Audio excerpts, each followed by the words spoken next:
ಉದ್ದೇಶಿಸಿ ಮಾತನಾಡುವಂಥ ಗದ್ದೆಮನೆ ವಿಶ್ವನಾಥ್ ಅವರೇ, ಈ ಶಾಲಾಭಿವೃದ್ಧಿ ಸಮಿತಿಯ ಅಧ್ಯಕ್ಷರಾದಂಥ ಕೃಷ್ಣಪ್ಪನವರೇ, ಹಾಗೂ ಹೊಸಗದ್ದೆ ಮಂಜುನಾಥ್ ಅವರೇ, ಗೋಪಾಲಕೃಷ್ಣ ಅವರೇ, ಸುರೇಶ್ ಅವರೇ, ಎಲ್ಲ ಪೋಷಕರೇ ಹಾಗೂ ಮಿತ್ರರೇ, ವಿಶ್ವನಾಥ್ ಅವರು ಸಂಕ್ಷಿಪ್ತವಾಗಿ ಹೇಳಿದ್ದಾರೆ. ವಿಶ್ವನಾಥ್ ಅವರ ಉದ್ದೇಶನ ಅವ್ರು ಹೇಳಿದ್ರು ಏನು ಅಂತೇಳಿ. ಆದರೆ ಅವರು ಈಗ 10, 12, 13 ವರ್ಷದಿಂದ ಈ ಕಾರ್ಯಕ್ರಮವನ್ನು ನಡ್ಸ್ಕೊಂಡ್ ಬರ್ತಾ ಇದ್ದಾರೆ. ಕಳೆದ ವರ್ಷ 8,500 ಮಕ್ಳಿಗೆ ಕೊಟ್ಟಿದ್ರು. ಕಳೆದ ವರ್ಷ ಈ ಶಾಲೆಗೂ ಕೊಟ್ಟಿದ್ರು, ಈ ಶಾಲೆಗೆ ಬ್ಯಾಗು ಸೇರಿಸ್ಕೊಟ್ಟಿದ್ರು.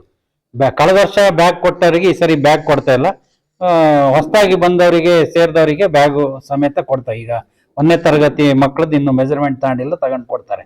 ಅದು ನೀವು ಪೋಷಕರು ಯೋಚನೆ ಮಾಡಬೇಕು, ನೀವು ಕೇಳಬೇಕು. ಯಾಕಂದ್ರೆ ರಾಜಕಾರಣ ಮಾಡೋ ಕ್ಷೇತ್ರದಲ್ಲಿ ರಾಜಕಾರಣ ಮಾಡಲಿ, ನಾವು ರಾಜಕಾರಣದಿಂದಾನೇ ಬಂದವರು. ಆದರೆ ಗದ್ದೆಮನೆ ವಿಶ್ವನಾಥ್ ಅವರು ಯಾವುದರಲ್ಲೇ ಸಕ್ರಿಯವಾಗಿ ಯಾವುದೇ ಪಕ್ಷದಲ್ಲಿ ಇಲ್ದಿತ್ತಿದ್ರು, ಅವ್ರು ದುಡ್ದಿದ್ರಲ್ಲಿ ಒಂದು ಪಾಲು ಸರ್ಕಾರಿ ಶಾಲೆ ಮಕ್ಕಳು, ಬಡವರ ಮಕ್ಕಳು, ಸರ್ಕಾರಿ ಶಾಲೆಗೆ ಬರೋದು ಕೂಲಿ ಕಾರ್ಮಿಕರ ಮಕ್ಕಳು, ಅವರಿಗೆ ಎಲ್ಲ ತರ ಆ ಮಕ್ಕಳಲ್ಲಿ ಎಜುಕೇಶನ್ ಇರಬಾರ್ದು. ಈ ಉದಾಹರಣೆಗೆ ನಾವು ನೋಡ್ತಿದ್ದು, ನಾವು ಯಾವ್ದಾದ್ರು ಕ್ರೀಡಾಕೂಟಕ್ಕೆ ಹೋದ್ರೆ ಸರ್ಕಾರಿ ಶಾಲೆ ಮಕ್ಕಳಂತ ಚೆನ್ನಾಗಿ ಗುರ್ತಿಡ್ತಿತ್ತು. ಯಾಕಂದ್ರೆ ಅವರಿಗೆ ಟ್ರ್ಯಾಕ್ ಸೂಟ್ ಇರ್ತಿರ್ಲಿಲ್ಲ, ಬರೀ ಚಡ್ಡಿ ಹಾಕೊಂಡು ಹೋಗ್ತಿದ್ರು.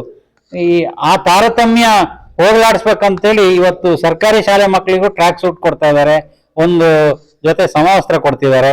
ಇದನ್ನ ಸುಮಾರು ಬ್ಯಾಗ್ ಸೇರಿದ್ರೆ 3,000 ರೂಪಾಯಿ ಹತ್ರ ಆಗುತ್ತೆ ಒಂದ್ ಮಗುವಿಗೆ.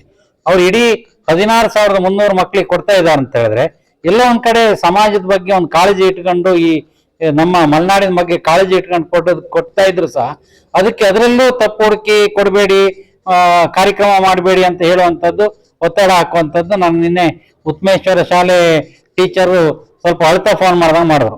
ಅವ್ರು ಯಾರೋ ಓಣಿ ತೋಟ ರತ್ನಾಕರ್ ಅಂತೆ ಸಿಕ್ಕಾಪಟ್ಟೆ ಗಲಾಟೆ ಮಾಡಿದ್ರು, ಸರ್ ನಿಮ್ ಸಸ್ಪೆಂಡ್ ಮಾಡಿಸ್ಬಿಡ್ತೀವಿ ಅಂತೇಳಿ, ಇದೆಲ್ಲ ಬೇಕಾ ಸರ್ ನಮಗೆ ಅಂತ ಹೇಳಿದ್ರು.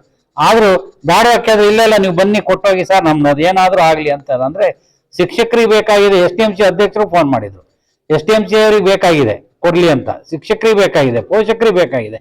ಇದ್ರ ಮಧ್ಯೆ ಈ ರಾಜಕಾರಣ ಮಾಡುವಂಥದ್ದನ್ನ ನಿಲ್ಲಿಸ್ಬೇಕಂತ ನಾ ಈ ಸಂದರ್ಭದಲ್ಲಿ ಹೇಳ್ತಾ, ಈಗ ಗದ್ದೆಮನೆ ವಿಶ್ವನಾಥ್ ಅವರಿಗೆ ನಿಮ್ಮೆಲ್ಲರ ಪರವಾಗಿ ಧನ್ಯವಾದ ಅರ್ಪಿಸ್ತಾ, ಒಂದು ಚಪ್ಪಾಳೆ ಮೂಲಕ ಅವರಿಗೆ ಒಂದು ಧನ್ಯವಾದ ಅರ್ಪಿಸಿ ಅಂತ ಹೇಳ್ತಾರೆ. ಧನ್ಯವಾದಗಳು.